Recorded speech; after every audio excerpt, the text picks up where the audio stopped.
Matthew ଲିଖିତ ସୁସମାଚାର ଅଧ୍ୟାୟ 20 ଦ୍ରାକ୍ଷାକ୍ଷେତ୍ରର ମୂଲ୍ୟା। କାରଣ ସ୍ୱର୍ଗରାଜ୍ୟ ଏପରି ଜଣେ ଗୃହକର୍ତ୍ତାଙ୍କ ସଦୃଶ ଯେ ପ୍ରଭାତ ହେବା ମାତ୍ର ଆପଣା ଦ୍ରାକ୍ଷାକ୍ଷେତ୍ରରେ ମୂଲିଆ ଲଗାଇବାକୁ ବାହାରିଗଲେ।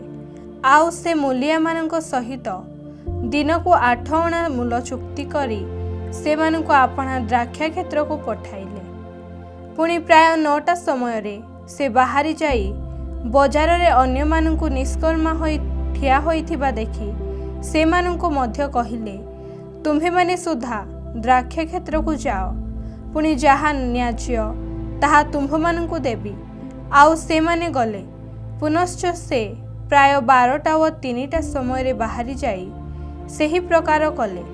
ପୁଣି ପ୍ରାୟ 5ଟା ସମୟରେ ସେ ବାହାରି ଯାଇ ଆଉ କେତେକ ଜଣଙ୍କୁ ଠିଆ ହୋଇଥିବା ଦେଖି ସେମାନଙ୍କୁ ପଚାରିଲେ, ତୁମ୍ଭେମାନେ କାହିଁକି ଏଠାରେ ଦିନଯାକ ନିଷ୍କର୍ମା ହୋଇ ଠିଆ ହୋଇଅଛ? ସେମାନେ ତାହାଙ୍କୁ କହିଲେ, କାରଣ କେହି ଆମ୍ଭମାନଙ୍କୁ ମୂଲ ଲଗାଇ ନାହାନ୍ତି। ସେ ସେମାନଙ୍କୁ କହିଲେ, ତୁମ୍ଭେମାନେ ମଧ୍ୟ ଦ୍ରାକ୍ଷାକ୍ଷେତ୍ରକୁ ଯାଅ।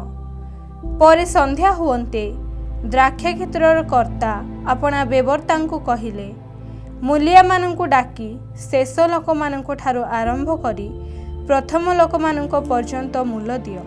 ସେଥିରେ ଯେଉଁମାନେ ପ୍ରାୟ 5ଟା ସମୟରେ ମୂଲ ଲଗାଯାଇଥିଲେ ସେମାନେ ଆସି 8 ଅଣା ଲେଖାଏଁ ପାଇଲେ। ପୁଣି ପ୍ରଥମେ ଲଗାଯାଇଥିବା ମୂଲିଆମାନେ ଆସି ଅଧିକ ପାଇବେ ବୋଲି ମନେ କଲେ, ମାତ୍ର ସେମାନେ ମଧ୍ୟ 8 ଅଣା ଲେଖାଏଁ ପାଇଲେ। କିନ୍ତୁ ତାହା ପାଇଁ ସେମାନେ ଗୃହକର୍ତ୍ତାଙ୍କ ବିରୁଦ୍ଧରେ ବଚସା କରି କହିବାକୁ ଲାଗିଲେ, ଏହି ଶେଷର ଲୋକମାନେ ଘଣ୍ଟାଏ ମାତ୍ର କାମ କଲେ, ଆଉ ଆମ୍ଭେମାନେ ଦିନଯାକ ଖଟି ଖଟି ଖରାରେ ଜଳି ପଡ଼ି ଗଲେ ସୁଦ୍ଧା ତୁମ୍ଭେ ସେମାନଙ୍କୁ ଆମ୍ଭମାନଙ୍କ ସମାନ କଲ। କିନ୍ତୁ ସେ ସେମାନଙ୍କ ମଧ୍ୟରୁ ଜଣକୁ ଉତ୍ତର ଦେଲେ, ଭାଇ, ତୋ ପ୍ରତି ମୁଁ ଅନ୍ୟାୟ କରୁନାହିଁ। ତୁ କ'ଣ ମୋ ସାଙ୍ଗରେ 8 ଅଣାଟିଏ ଚୁକ୍ତି କରି ନଥିଲୁ? ତୋର ଯାହା ତାହା ଘେନି ଚାଲିଯା। କିନ୍ତୁ ଏହି ଶେଷ ଲୋକକୁ ସୁଦ୍ଧା ତୋ ପରି ଦେବା ପାଇଁ ମୋହର ଇଚ୍ଛା। ନିଜ ସମ୍ପତ୍ତି କି ନିଜ ଇଚ୍ଛା ଅନୁସାରେ ବ୍ୟବହାର କରିବାକୁ କ'ଣ ମୋର ଅଧିକାର ନାହିଁ? ନା ମୁଁ ଦାନଶୀଳ ହେବାରୁ ତୁ ଈର୍ଷା ଦୃଷ୍ଟି କରୁଅଛୁ? ସେହିପରି ଶେଷରେ ଥିବା ଲୋକେ ପ୍ରଥମ ହେବେ ଓ ପ୍ରଥମରେ ଥିବା ଲୋକେ ଶେଷରେ ପଡ଼ିବେ। ନିଜ ମୃତ୍ୟୁ ବିଷୟରେ ଯୀଶୁଙ୍କ ତୃତୀୟ ଥର ସୂଚନା। ଜେରୁସାଲେମକୁ ଯାତ୍ରା କରିବା ନିମନ୍ତେ ଉଦ୍ୟମ ହେଉଥିବା ସମୟରେ ଦ୍ୱାଦଶଙ୍କୁ ଅନ୍ତର କରି ପଥ ମଧ୍ୟରେ ସେମାନଙ୍କୁ କହିଲେ, ଦେଖ, ଆମ୍ଭେମାନେ ଜେରୁସାଲେମକୁ ଯାତ୍ରା କରୁଅଛୁ, ଆଉ ମନୁଷ୍ୟପୁତ୍ର ପ୍ରଧାନ ଯାଜକ ଓ ଶାସ୍ତ୍ରୀମାନଙ୍କ ହସ୍ତରେ ସମର୍ପିତ ହେବେ। ପୁଣି ସେମାନେ ତାହାଙ୍କୁ ପ୍ରାଣଦଣ୍ଡାଜ୍ଞା ଦେଇ ପରିହାସ, କରଡ଼ା ପ୍ରହାର ଓ କ୍ରୁଶରେ ବଧ କରିବା ନିମନ୍ତେ ବିଜାତିମାନଙ୍କ ହସ୍ତରେ ସମର୍ପଣ କରିବେ। ଆଉ ତୃତୀୟ ଦିବସରେ ସେ ଉତ୍ଥିତ ହେବେ। ଜଣେ ମାର ଅନୁରୋଧ। ସେତେବେଳେ ଜେବଦୀଙ୍କ ପୁତ୍ରମାନଙ୍କ ମାତା ଆପଣା ପୁତ୍ରମାନଙ୍କୁ ସାଙ୍ଗରେ ଘେନି ତାହାଙ୍କ ଛାମକୁ ଆସି ପ୍ରଣାମ କରି ତାହାଙ୍କ ଠାରୁ କିଛି ମାଗିଲେ। ସେଥିରେ ସେ ତାହାଙ୍କୁ ପଚାରିଲେ, ତୁମ୍ଭେ କ'ଣ ଇଚ୍ଛା କରୁଅଛ? ସେ ତାହାଙ୍କୁ କହିଲେ, ଆପଣଙ୍କ ରାଜ୍ୟରେ ଯେପରି ମୋହର ଏହି 2 ପୁତ୍ରଙ୍କ ମଧ୍ୟରୁ ଜଣେ ଆପଣଙ୍କ ଦକ୍ଷିଣ ପାର୍ଶ୍ୱରେ ଓ ଅନ୍ୟ ଜଣେ ବାମ ପାର୍ଶ୍ୱରେ ବସନ୍ତି, ଏହା ଆଜ୍ଞା କରନ୍ତୁ। କିନ୍ତୁ ଯୀଶୁ ଉତ୍ତର ଦେଲେ, ତୁମ୍ଭେମାନେ କ'ଣ ମାଗୁଅଛ ତାହା ଜାଣୁନାହଁ। ମୁଁ ଯେଉଁ ପାତ୍ରରେ ପାନ କରିବାକୁ ଯାଉଅଛି ସେଥିରେ କି ତୁମ୍ଭେମାନେ ପାନ କରିପାର? ସେମାନେ ତାହାଙ୍କୁ କହିଲେ, ପାରୁ। ସେ ସେମାନଙ୍କୁ କହିଲେ, ତୁମ୍ଭେମାନେ ମୋହର ପାତ୍ରରେ ପାନ କରିବ ସତ, କିନ୍ତୁ ମୋହର ଦକ୍ଷିଣ ଓ ବାମ ପାର୍ଶ୍ୱରେ ବସିବାକୁ ଦେବା ମୋହର ଅଧିକାରର ବିଷୟ ନୁହେଁ, ବରଂ ଯେଉଁମାନଙ୍କ ନିମନ୍ତେ ମୋହର ପିତାଙ୍କ ଦ୍ୱାରା ସ୍ଥାନ ପ୍ରସ୍ତୁତ କରାଯାଇଅଛି ସେମାନେ ବସିବେ। ଅନ୍ୟ 10 ଜଣ ଏହା ଶୁଣି ସେହି 2 ଭାଇଙ୍କ ଉପରେ ବିରକ୍ତ ହେଲେ। କିନ୍ତୁ ଯୀଶୁ ସେମାନଙ୍କୁ ପାଖକୁ ଡାକି କହିଲେ, ବିଜାତିମାନଙ୍କ ଶାସନକର୍ତ୍ତାମାନେ ସେମାନଙ୍କ ଉପରେ ପ୍ରଭୁତ୍ୱ କରନ୍ତି ଓ ମହାନ ବ୍ୟକ୍ତିମାନେ ସେମାନଙ୍କ ଉପରେ କର୍ତ୍ତୃତ୍ୱ କରନ୍ତି। ଏହା ତୁମ୍ଭେମାନେ ଜାଣ। ତୁମ୍ଭମାନଙ୍କ ମଧ୍ୟରେ ସେ ପ୍ରକାର ନୁହେଁ। କିନ୍ତୁ ତୁମ୍ଭମାନଙ୍କ ମଧ୍ୟରେ ଯେ କେହି ମହାନ ହେବାକୁ ଇଚ୍ଛା କରେ ସେ ତୁମ୍ଭମାନଙ୍କର ସେବକ ହେଉ। आउ जे केही प्रधान हेबाकू इच्छा करे से तुम्भमानंकर दास हेउ। जेपरि मनुष्य पुत्र मध्य सेवा पाइबाकू आसी नाहांती, मात्र सेवा करिबाकू व अनेकंक निमंते मुक्तिर मूल्य स्वरूप प्राण देबाकू आसी अछंती। 2 जण अंधकू दृष्टिदान। सेमाने जिरिखरु बाहरी जिबा समय रे बहु संख्यक लोक ताहांकर पछे पछे गले। आउ देख, पथ पार्श्वरे 2 जण अंध जीशु सेही पथ देई जाउछंती बोली सुनी उच्च स्वर करी कहिले, हे प्रभु दाऊद संतान, आम्भमानंकु दया करंतु। मात्र लोक समूह सेमानंकु तुनी हेबा पई धमक देले, किंतु सेमाने आहुरी उच्च स्वर करी कहिले, हे प्रभु दाऊद संतान, आम्भमानंकु दया करंतु। सेथिरे जीशु ठिया होई सेमानंकु डाकी पचारिले, मु तुम्भमानंक पई कोन करिवि बोली तुम्हे माने इच्छा करूअछ।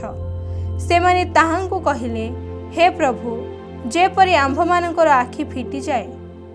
आउ जीशु दयारे विगलित होई सेमानंकर चक्षु स्पर्श कले व तत्क्षणात् सेमाने दृष्टि पाई ताहांक पछे पछे चालिबाकू लागिले।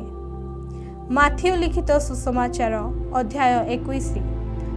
जीशुंक विजय यात्रा। जेतेबेले सेमाने जेरुसालेमर निकटवर्ती होई बेथफागी व जीत पर्वत निकटरे उपस्थित हेले, सेतेबेले जीशु 2 शिष्यंकु एही कथा कही पठाइले, तुम्भमानंक सम्मुखस्थ सेही ग्राम को जाओ। आउ जीवा मात्र बंधा होइथिबा गोटे गर्धबी व ताहा सहित गोटे शावक को देखिबो, सेमानंकु फिटाई मो निकटकु घेनी आस। आउ जेबे केही तुम्भमानंकु किछि कहे, तेबे कहिबो, एमानंक ठारे प्रभुंकर प्रयोजन अछि। सेही क्षणी से सेमानंकु पठाई देबो। भाववादींक द्वारा उक्त एही वाक्य जेपरि सफल हुए, सेथि निमंते एहा घटिला। सियोनर कन्या को कुह, देख, तोर राजा तो निकट को आसु अछंती। से नम्र व गर्धव रही शावक, गर्धव शावक रही। सेथिरे शिष्य माने जाई जीशुंक आदेश अनुसारे कर्म कले। पुणी गर्धवी व शावकटी आनी सेमानंक उपरे वस्त्र पाति देले, आउ से ताहा उपरे बसिले। पुणी लोक समूह मध्यरु अधिकांश आपणा आपणा लुगा पथरे बिछाइले व अन्य माने गछरु डाल काटी आनी बाटरे बिछाई देबाकू लागिले। आउ ताहांक आगरे ओ पछरे जाउथिबा लोक समूह उच्च स्वर रे कहिबाकू लागिले, होसाना दाऊद संतान, प्रभुंक नामरे जे आसुअछंती से धन्य, ऊर्ध्वलोकरे होसाना। आउ से जेरुसालेमरे प्रवेश करन्ते नगर जाक ए किए बोली चहल पड़गला। सेथिरे लोक समूह कहिले, ए गालिलीस्थ नाजरीतिर भाववादी जीशु। जीशुंक मंदिर परिष्कार परे जीशु मंदिर रे प्रवेश करी से स्थान रे क्रय विक्रय करुथिबा समस्त लोकंकु बाहर करिदेले। पुणी मुद्रा व्यवसायी मानंकर मेज व काप्ता व्यवसायी मानंकर आसन ओलटाई पकाइले। आउ जीशु सेमानंकु कहिले, लेखा अछि, आम्भर गृह प्रार्थना गृह बोली ख्यात हेबो, किंतु तुम्हे माने ताहाकु दस्यु मानंक गौभर करूअछ। पुणी मंदिर रे अंध व खंज लोके ताहांक छामुको आसन्ते से सेमानंकु सुस्थ कले। किंतु प्रधान याजक व शास्त्री माने ताहांक कृत आश्चर्य कर्म सबु व मंदिर मध्यरे होसाना दाऊद संतान बोली उच्च स्वर करुथिबा पिलामानंकु देखि विरक्त हेले। पुणी ताहांकु पचारिले, एमाने कोन कहुअछंती ताहा कि तुम्हे सुनुअछ? जीशु सेमानंकु कहिले, हाँ, तुम्हे शिशु व स्तन्यपायी मानंक मुख द्वारा आपणा उद्देश्य स्तव सिद्ध करिअछ। एही कथा कि तुम्हे माने केबे हे पाठ करिनाह। आउ से सेमानंकु परित्याग करी नगररु बाहरी बेथनिया को जाई सेठारे रात्रि जापन कले। डिमिरी गछ को अभिशाप। सकाळे से नगर को बाहुड़िबा समय रे क्षुदित हेले। आउ बाट पाखरे गोटे डिमिरी गछ देखी ताहा पाखकू गले। पुणी केवल पत्र छड़ा ताहाठारे आउ किछि न पाई ताहाकू कहिले, आउ केबे हे तोठारे फल न हेउ। सेथिरे सेही क्षणी सेही डिमिरी गछ सुखी गला।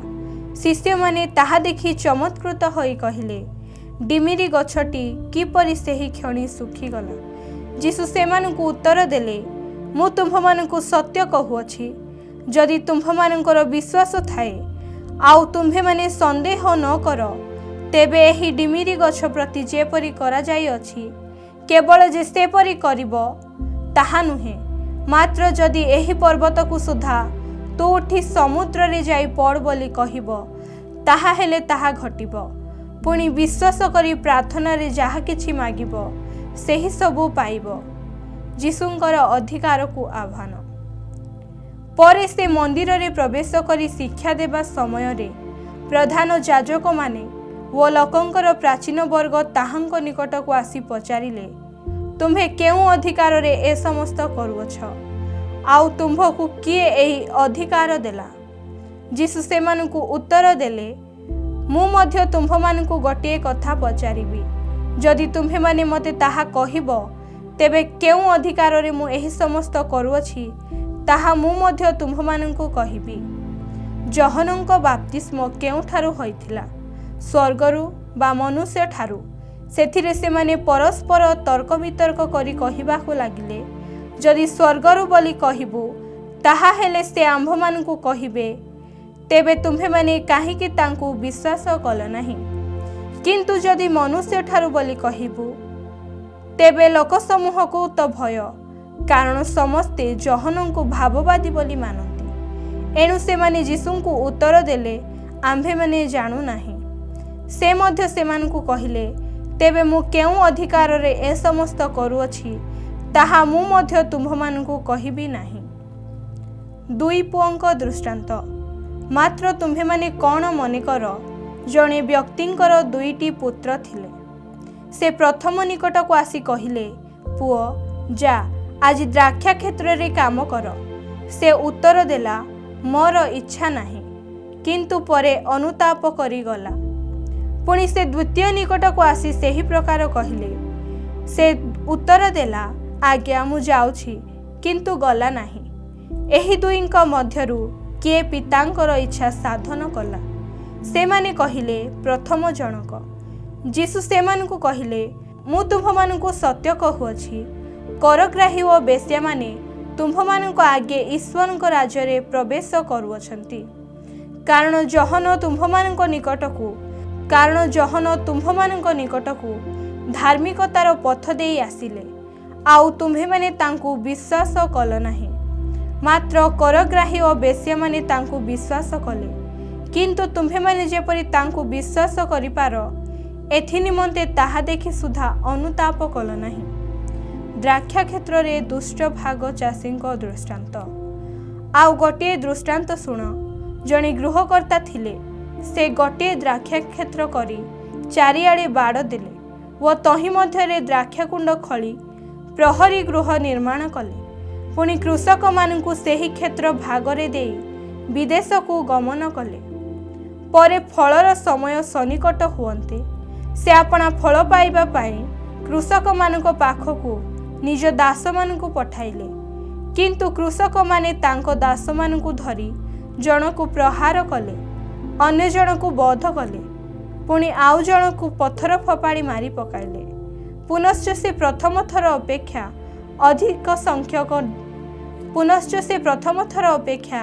अधिक संख्यक दास पठाइले, आउ सेमाने सेमानक प्रति सेही प्रकार कले। किंतु मोर पुओ को सेमाने मान्य करिवे, एहा कहि से परे आपणा पुत्रंकु सेमानक निकटकु पठाइले। मात्र सेही कृषक माने पुत्रंकु देखि परस्पर कहिले, ए तो उत्तराधिकारी, आस एहाकु बध करी आम्भे माने एहार अधिकार हस्तगत करू। आउ सेमाने तांकु धरी द्राक्षा क्षेत्रर बाहरे पकाई बध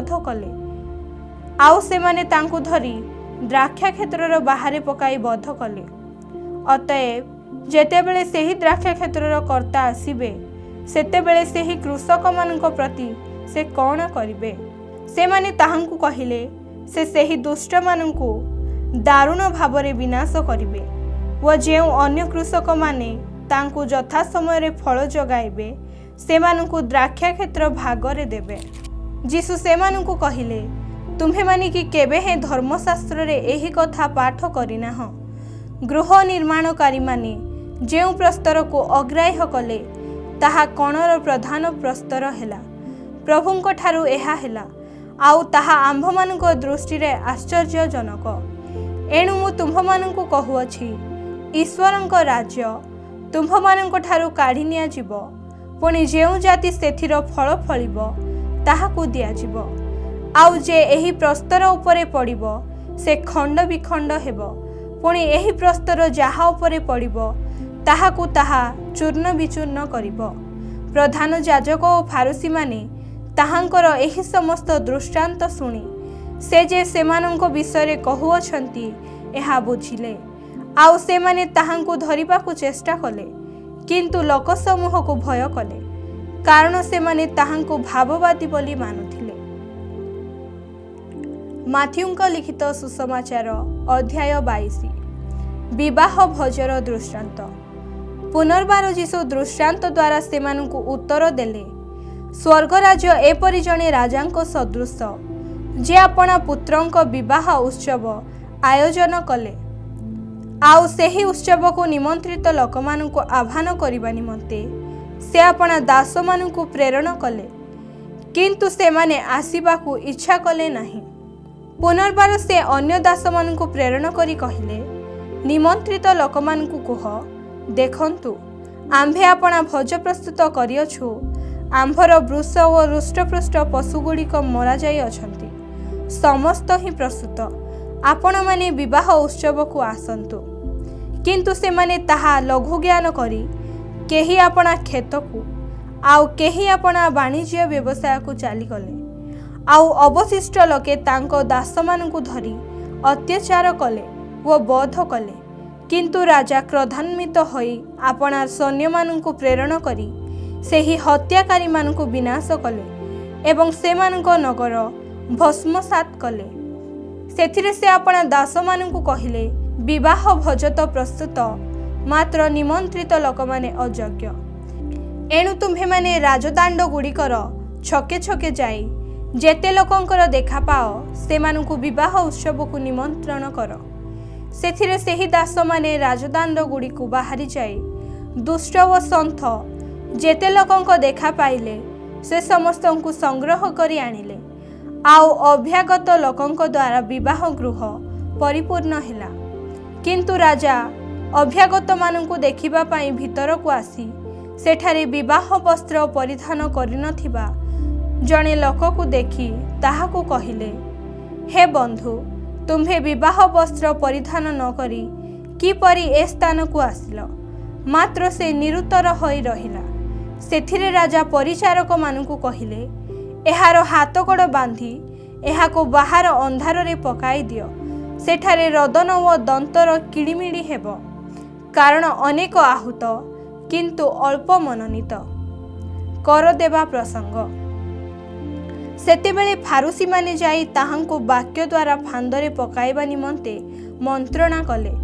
आउ से माने हेरोदिय मानक सहित अपना शिष्य मानकु ताहांको निकट को कहि पठाइले, हे गुरु, आम्भे माने जानु आपण सत्य एवं सत्य रूपे ईश्वरंक मार्ग शिक्षा दियंती, पुणी काहारी की भय करंती नाही, कारण आपण मनुष्यर मुखापेक्षा करंती नाही, कारण आपण मनुष्यर मुखापेक्षा करंती नाही।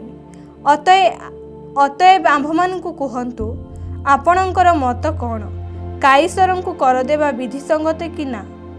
किंतु जीशु सेमानकर दुष्टता जानी कहिले, रे कपटी माने, काहीकि मते परीक्षा करुअछ, सेही करर मुद्रा मते देखाओ। तहिरे सेमाने ताहांक पाखकु गोटिए अधूली आनिले। से सेमानंकु पचारिले, एही मूर्ति व नाम काहार? सेमाने कहिले, काईश्वरंकर। सेथिरे से सेमानंकु कहिले, तेबे काईश्वरंकर जाहा ताहा काईश्वरंकु दियो, पुणी ईश्वरंक जाहा ताहा ईश्वरंकु दियो। सेमाने एहा सुनी चमत्कृत होई ताहांकु छाड़ी चाली गले। सेमाने एहा सुनी चमत्कृत होई ताहांकु छाड़ी चाली गले। साधुकींक पुनरुत्थानर प्रश्न। पुनरुत्थान नास्ति करुथिबा साधुकी माने सेही दिन ताहांक निकट को आसी पचारिले, हे गुरु, मूसा कहिअछन्ति जे जदि केही निसंतान होई मरे तेबे ताहार भाई ताहार भार्या को विवाह करी आपणा भाई निमंते वंश उत्पन्न करिब। देखंतु आम्भमानंक मध्यरे 7 भाई थिले, प्रथमटी विवाह करी मरीगला, पुणी निसंतान थिबारु आपणा भाई पाई निज भार्या को छाड़ीगला।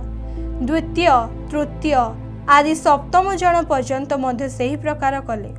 समस्तंकर शेषरे स्त्रीटी मरीगला। तेबे पुनरुत्थान रे सेही 7 जनक मध्यरु से कहार स्त्री हेबो? समस्ते तो ताहांको विवाह करिथिले। जीसु सेमानंकु उत्तर देले, तुम्हे माने धर्मशास्त्र पुणी ईश्वरंक शक्ति मध्य न जानी भ्रांत हेउछ। कारण पुनरुत्थान रे लोके विवाह करंती नाही किंबा विवाहिता होंती नाही, किंतु स्वर्गस्थ दूतमानंक परि रुहंती। मात्र मृतमानंक पुनरुत्थान विषय रे ईश्वर तुम्भमानंकु जाहा कहिअछंती ताहा कि तुम्हे माने पाठ करिनाह। आम्भे अब्राहमंक ईश्वर, इसाकंक ईश्वर व जाकुबंक ईश्वर। से मृतमानंकर ईश्वर नुहंती, मात्र जीवित मानंकर। लोकसमूह एहा शुणी ताहांको शिक्षारे आश्चर्यान्वित हेले। श्रेष्ठ आज्ञा से साधुकी मानंकु निरुत्तर करिअछंती एहा शुणी फारुसी माने एकत्र हेले। आउ से मानंको मध्यरु जणे व्यवस्था शास्त्रज्ञ ताहांको परीक्षा करी पचारिले, हे गुरु, व्यवस्था मध्यरे की प्रकार आज्ञा श्रेष्ठ?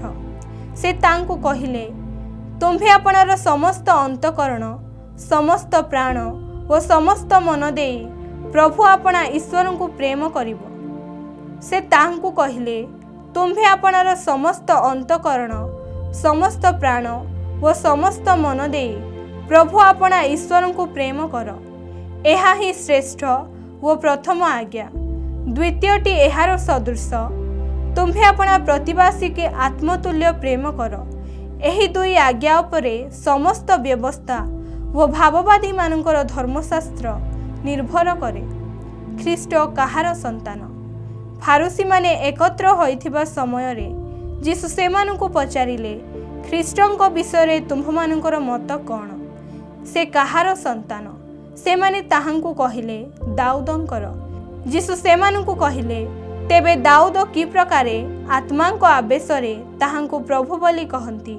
जथा प्रभु मोहर प्रभुंकु कहिले, आम्भे जे पर्यंत तुम्भर शत्रु मानंकु तुम्भ पाद तले रखी नाहु से पर्यंत आम्भर दक्षिण रे बसी थाओ। अतएव दाऊद जदि ताहांकु प्रभु बोली कहंती, फारुसी माने एकत्र होइथिबा समय रे जीसु सेमानंकु पचारिले, ख्रीष्टंक विषय तुम्भमानंकर मत कौन? से काहार संतान? से माने ताहांकु कहिले, दाऊदंकर।